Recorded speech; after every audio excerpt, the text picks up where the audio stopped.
فجر کی قضا ظہر سے پہلے پڑھیں یا بعد میں؟ اگر فجر کی نماز قضا ہو جائے تو کیا ظہر کی نماز سے پہلے فجر کی قضا پڑھیں یا ظہر کی نماز کے بعد قضا پڑھیں؟ محمد مرسلین انڈیا سے۔ پہلے پڑھیں۔ ایک تو فجر قضا کر دی، یہ گناہ، اوپر سے اتنی تاخیر کر رہے ہیں تو گناہ در گناہ ہوگا۔ حدیث میں آتا ہے من نام عن صلاۃ او نسیھا فلیصلیھا اذا ذکرھا فإن ذلک وقتھا۔ صحیح حدیث ہے، آپ صلی اللہ علیہ وسلم نے فرمایا کسی کی آنکھ نہ کھلے نماز میں یا بھول جائے تو جیسے ہی یاد آئے یا جیسے ہی جاگ آئے فوراً نماز پڑھے وہ، اور یہی پھر اس کا وقت ہوگا۔ تو اس میں تاخیر کرنا ٹھیک عمل نہیں ہے، تو ظہر تک بھی ڈیلے نہ کریں اس کو، یہ بھی غلط ہے۔ قضا نمازیں کس طرح پڑھیں؟ قضا نمازیں کس طرح پڑھنی چاہیے؟ کیا ان کی پانچوں نمازیں اکٹھے ایک وقت میں پڑھ سکتے ہیں؟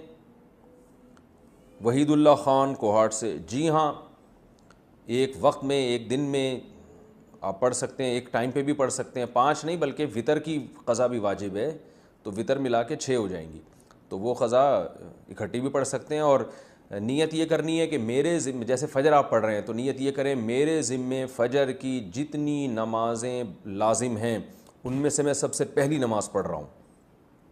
تو دوبارہ جب فجر پڑھیں گے تو بھی یہ نیت کریں گے کہ میرے ذمے فجر کی جتنی نمازیں ان میں سب سے پہلی، اس لیے کہ وہ جو پڑھ چکے ہیں وہ تو ذمے میں رہی نہیں ہے نا، تو اب جو ذمے میں رہ جائیں گی ان میں سب سے پہلی، تو اسی طرح پڑھتے چلے جائیں، وطر بھی اور ظہر بھی اور عصر بھی، اور اس میں سنت نہیں پڑھی جائے گی۔ سنتوں کی جگہ قضا نمازیں پڑھ سکتے ہیں؟ کیا عصر اور عشاء کی سنتیں غیر مؤکدہ نہ پڑھیں اور اس کی جگہ قضا نماز پڑھ لیں؟ اس طرح نفل بھی نہ پڑھیں تو کیا یہ صحیح ہے؟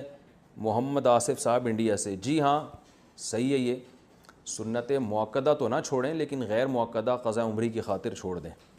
کیا صرف فرض نماز پڑھنا ٹھیک ہے؟ اگر کوئی شخص سنت مؤکدہ اور غیر مؤکدہ اور نوافل چھوڑ کر صرف فرض اور واجب ہی ادا کرتا ہے تو کیا اسے گناہ ہوگا اور آخرت میں حساب ہوگا یا نہیں؟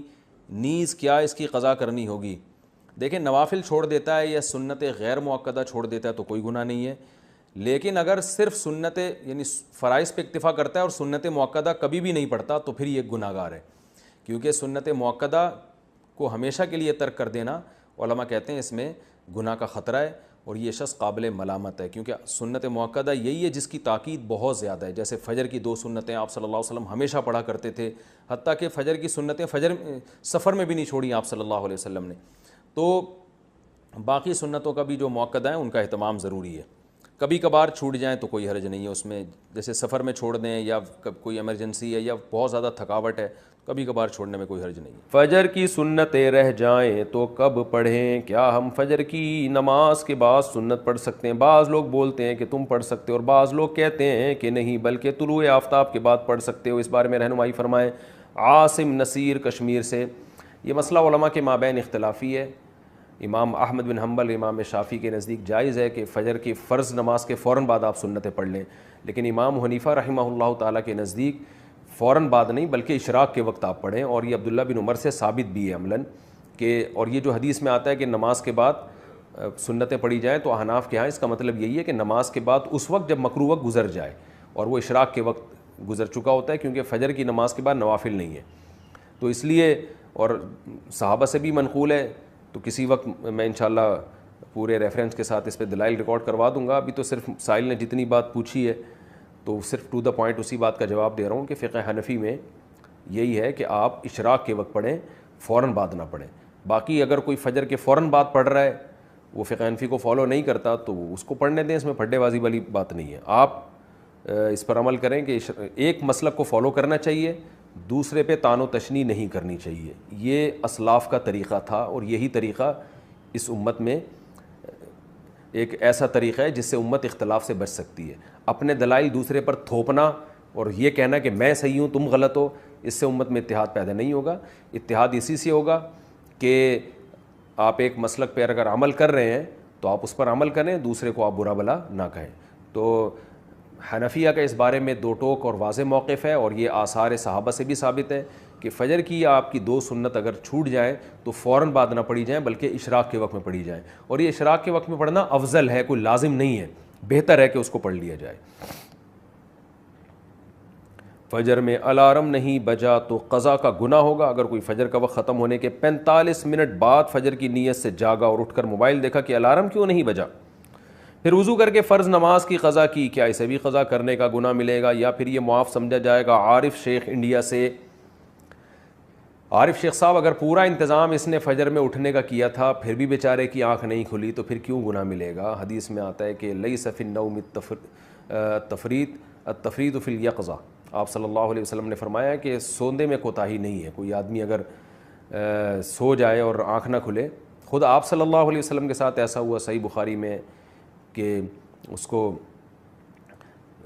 آپ صلی اللہ علیہ وسلم کی آنکھ نہیں کھلی, کیونکہ حضرت بلال جنہوں نے جگانا تھا ان کی آنکھ نہیں کھلی, تو حضرت بلال کی جب سورج کی کرنیں آپ کے چہرے پر پڑی ہیں تو حضرت بلال کی آنکھ کھلی تو آپ نے سب کو اٹھایا.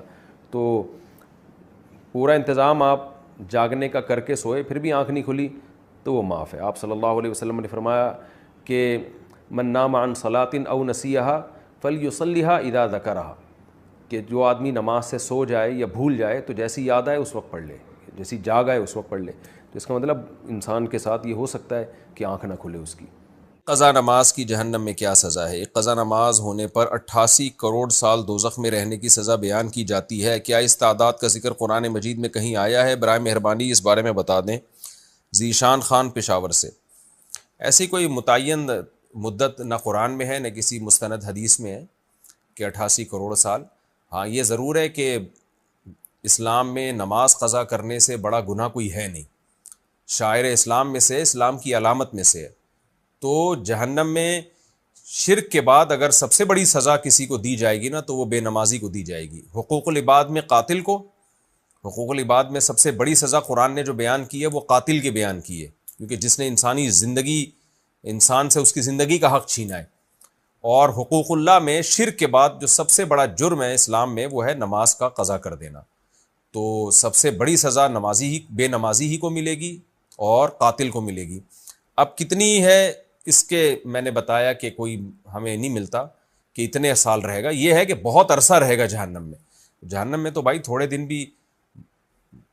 دن کی سزا, تھوڑے ٹائم کی سزا بھی بہت سخت ہے. اللہ نے بہت سخت آگ رکھی ہے. تو آپ سوچیں کہ طویل عرصے تک جہنم میں جلنا یہ کتنی بڑی سزا ہے. تو اس بحث میں پڑھے بغیر کہ کتنے سال جلے گا, اس بحث میں نہیں پڑھنا چاہیے. اصل جو پڑھنے کی چیز ہے وہ یہ ہے کہ ہم توبہ استغفار کریں, اور اگر کوئی شخص نماز قضا کرتا ہے تو توبہ کرے اس جرم سے, اور آئندہ کے لیے اللہ سے معاہدہ کرے وہ نماز کی پابندی کرے.